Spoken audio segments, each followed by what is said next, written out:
Welcome back, everybody, to day 11 of our 12 days of Mortal Kombat Christmas. Our final 2 games are on the horizon, and I can tell you right off that both of these entries are very solid. Today's title is that of Mortal Kombat 9, the entry in the series that put the franchise back on the map for many people, including myself. I have very fond memories of this game being released, seemingly out of nowhere back when I was just a junior in high school. Despite not having much money at the time, you can guarantee that I found a way to get my hands on the mysterious new copy of Mortal Kombat. Mortal Kombat 9 was released on April 19th, 2011 and was the first Mortal Kombat game to be produced under the newly branded NetherRealm Studios. It was considered by many to be a reboot of the series, and in regards to gameplay, it was. The story behind the game was essentially a retelling of the events of Mortal Kombat 1 to 3. However, there is a direct connection to the end of Mortal Kombat Armageddon, and as such, this tale does not quite go the same twice. Our story begins as follows. In fact, it actually takes place in one of the newest introductions to the series, Story Mode. Not to be mistaken for Conquest, Story Mode was a much more cinematic-based experience. Rather than walk around an open world, it was instead like watching a movie progress, then stepping into play as a fighter whenever it was called for.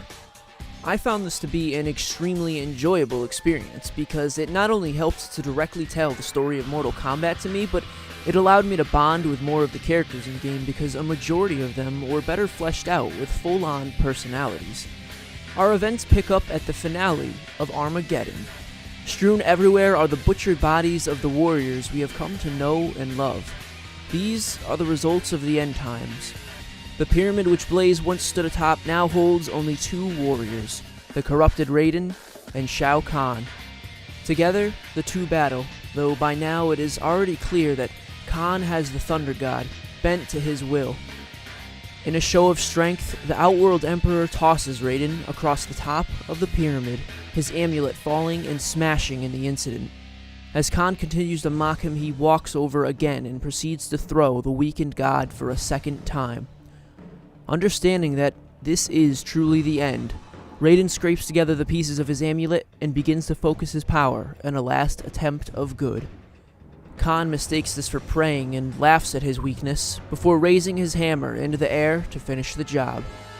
Just before he can bring it down, Raiden succeeds in focusing his power and delivers a message far into the past, showing us glimpses of the many events that had transpired up to this point, before finally dropping us off where it all began, Shang Tsung's Island, during the introduction of the Mortal Kombat tournament. Just like that, a new timeline was born. A younger Raiden receives his long-traveled message, though somewhat unsure of what to make of it. His amulet too shows signs of sudden cracking. From here on out, the game will play out in chapters, with each one featuring a different character for you to play as. It serves as a great opportunity for you to get to know each of the fighters featured more personally, and they still disperse battles in between enough so that you can stay busy. It's certainly not the same experience as exploring an open world in prior Conquest modes, but it is undeniably enjoyable when you are looking for a non-stop action experience, since the story is always progressing. While this is a new timeline and not everything happens in the same way it does in the prior, there are many reoccurring events here, and some of them are really well appreciated backstory on how or why characters became the people we knew. Such as Cyrax and Sector starting off as humans and being converted to the Cyber Initiative. It's clear Sector has no problem with this, but Cyrax is unsure if he wants to give up his body and actually resists the idea. These are concepts I like because they make them feel more akin to relatable people. Other events include explanations behind why Jax went from having normal arms to robotic arms, and that's because Ermac is a terrifying son of a bitch with telekinetic abilities. So yeah, clearly some new arms were going to be needed there. Examples of events that change in this timeline include Smoke's abduction into the Cyber Initiative. Instead of him being taken this time around, the second Sub-Zero, Kuei Liang, instead falls into the arms of the robotic forces, and this results in a new character known as Cyber Sub-Zero. Other events include the unexpected deaths of a variety of characters due to the return of Sindel. Merely on her own, she manages to slaughter the likes of Cabal, Smoke, Jade, and even Jax, all characters we had come to know and love well in the prior series, suddenly had met their early demise. Probably the most notable death is that of Liu Kang's. After Shao Kahn manages to invade, his ultimate goal is to merge Outworld and Earthrealm. Naturally, Liu Kang's instinct is to stop this. However, Raiden finally comes to realize that the message, "he must win," sent by himself from the future, was in reference to Shao Kahn. As it turns out, while invasion of another realm without a Mortal Kombat victory did not violate the Elder God's rules, attempting to merge those realms without said victory did. And thus, Raiden realizes that if Kahn succeeds in the merging, he will be punished by the higher power. Explaining this to Liu Kang, he thinks of Raiden only as a madman who has lost his mind, and in his rage attacks the Thunder God. By means of electrical barrier, Raiden protects himself only to witness in horror as Liu Kang's flaming fist repels back at himself along with the electricity, savagely mutilating his body with burns. I was actually so surprised by this death, as I had figured that Liu Kang, the common hero of the original trilogy, would have gone on to exist for a while longer. With no time to grieve, however, Raiden is soon faced by Kahn himself, only to realize there is little hope as he falls into the same submissive state he had during the time of Armageddon. Before landing a killing blow, however, the Elder Gods finally intervene, flooding Raiden with their power. Using this, Raiden is able to defeat Shao Kahn in battle, before the Elder Gods leave him and consume the remainder of the Outworld Emperor's life. As a whole, story mode is extremely enjoyable.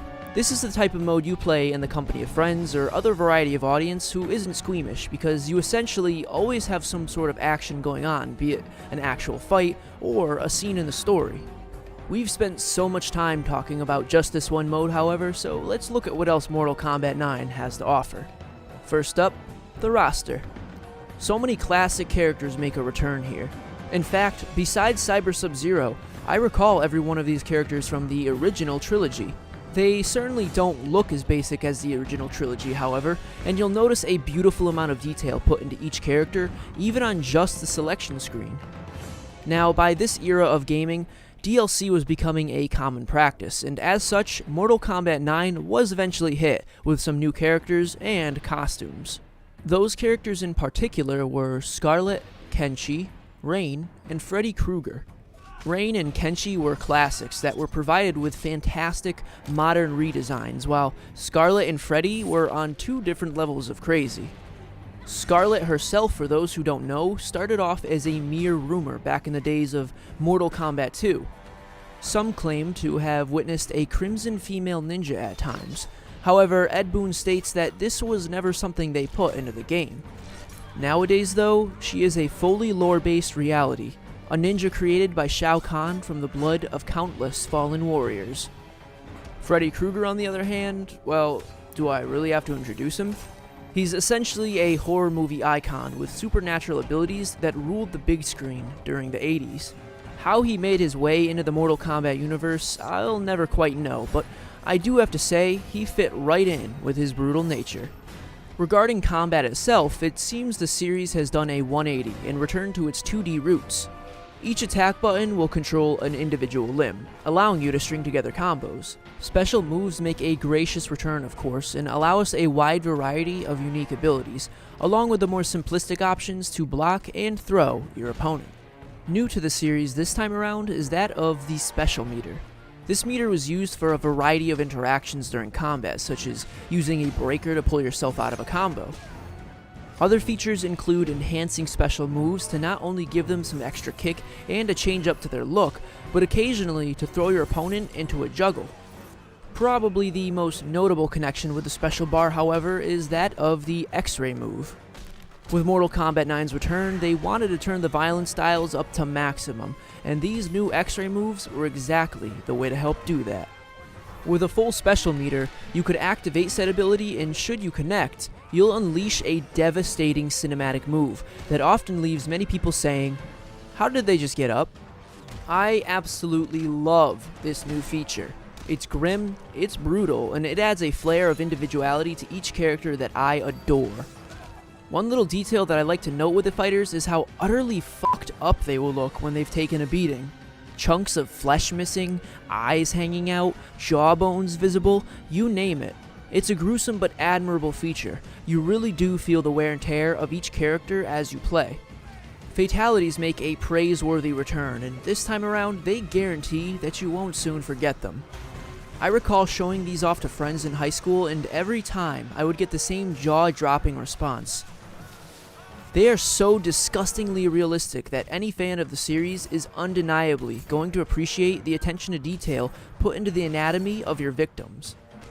Every character features 2 fatalities, but additionally, they can also perform stage fatalities on particular maps, and even babalities, a welcome return from the classic game.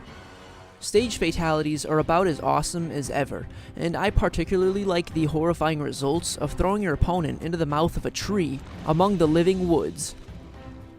The babalities in this game are better than they've ever been, not only displaying the newfound child in their respective clothing, but usually giving them a silly animation relating to the character to help further flesh the humor.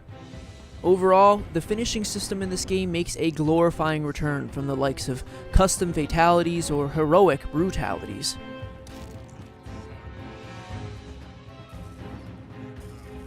There are a solid amount of game modes for you to play with this game. You can hit up the classic arcade ladder or even try a tag ladder that allows you to choose 2 characters. If you've got a friend over, they can take control of the other fighter and tag in when you need a break. Test Your Luck makes its debut, a special game mode where you spin slots before starting a battle, and the results of those slots shall impose either positive or negative aspects into the fight. This one, for example, gave me a battle with Jax that involved rainbow blood and no arms nor heads. This easily can make for some hilarious matchups, and I always love the look on my friends' faces when I whip this game mode out and get zany results. If it's not your luck you wish to test, you can easily test your might, sight, and strike. Test Your Might and Sight are classics that as always will have you seeing if you can either smash through an obstacle or spot one that is hidden. Test Your Strike, I believe, also debuted with this game, and it is very much like Test Your Might, except that you are required to attack your obstacle when you've got the meter directly in a particular section. Another new mode includes that of the Challenge Tower, a section full of 300 different missions for you to take on with a variety of characters and under a numerous amount of conditions. These often would put you in scenarios that you really wouldn't find yourself in elsewhere, such as fighting a zombie Goro or kicking the crap out of Johnny's director. They are extremely fun, and if you're up for a solid challenge, these will offer one to you, especially as you get higher throughout the tower. Training mode also makes a return, and normally I would brush past it in the review, except this time around you have some great options that I have to applaud. You can not only do normal practice and tag practice, but also engage in a tutorial mode for both general moves and fatalities. For newcomers or even rusty veterans, these are all great ways to get right back into the groove of things. This game does come with an online mode, however, despite my attempts, I could never seem to connect. It continued to suggest I check my internet despite me being certain of a connection, so my guess is that either the servers were down or I simply ran into some bad luck when trying to capture footage.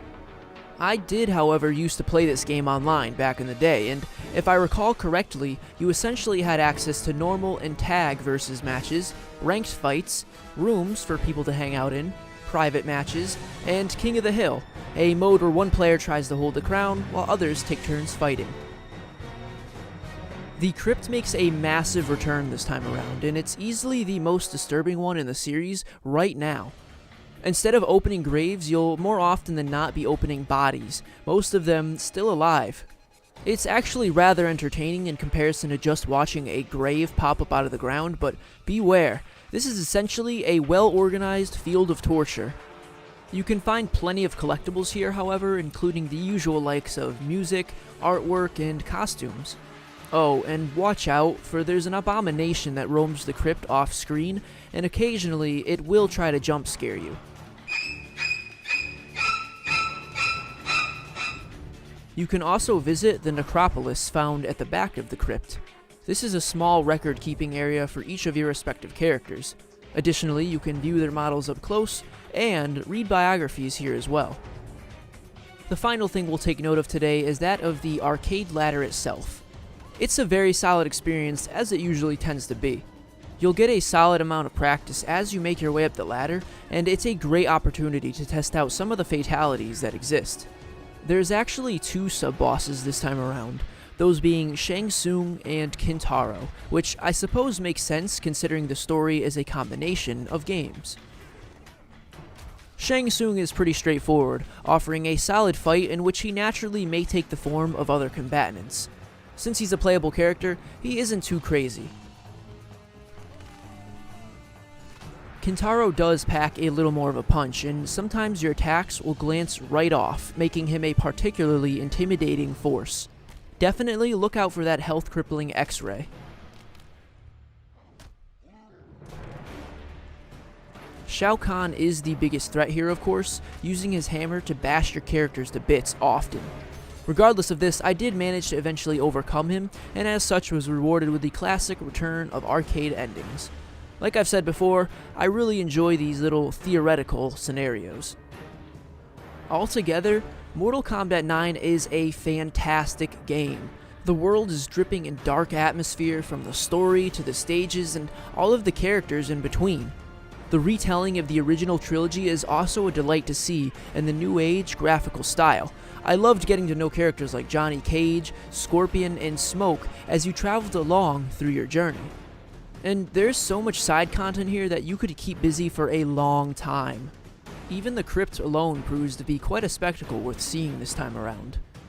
As a game that not only relaunched the franchise, but gave us so many amazing things to do within it, I very happily award this game a 10 out of 10. Get over here! Flawless victory. There is no doubt in my mind that this game is a huge landmark for the series. It marks the introduction of bone-crunching X-ray moves, deadlier than ever fatalities, and engaging cinematic storytelling for the Mortal Kombat franchise. If you ever need a classic roster of characters infused with beautiful visuals and fun gameplay, look no further than Mortal Kombat 9. And thus ends day 11 of our 12 days of Mortal Kombat Christmas. Some of you may not have been expecting such a high score. For me, however, this game was a pristine combination of all of the things that made the original trilogy so enjoyable. If ever there was a reboot that's done its base material justice, this is one of them. I hope you guys enjoyed listening to my thoughts on this entry, and hopefully we'll see you tomorrow on our final review. That said, thank you all so much for watching. If you enjoyed this video, feel free to reflect that down below in the form of a like or a comment. If you'd like to see more content like this in the future, you can subscribe and turn on notifications to find out exactly when we go live again. Once more, thank you very much for watching, everybody. I really do appreciate it. And as always, please remember, stay safe, stay happy.